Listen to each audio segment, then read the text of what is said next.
Hey everyone, and welcome back to another video. And in this video, I'm going to show you how to control the music on your Bose SoundLink Flex speaker.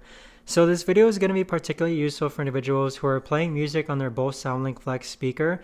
How do you actually go ahead and control your music? Now this video is also going to be short, sweet, and simple, guys. There's not going to be a lot of steps involved, but there's basically three main buttons that you need to keep in mind of. Here you have the decrease the volume button, and then you have the increase the volume button, and this center button here is a multifunctional button.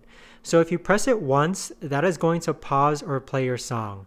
If you press it twice, that is going to skip forward to the next song. And then if you press it 3 times, that is going to skip backward to the previous song. Now those functions that are mentioned are pretty common across multiple devices, even outside of Bose.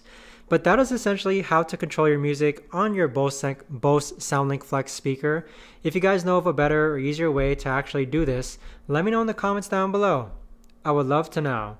Thanks so much for watching, everyone, and I'll see you guys all in the next video.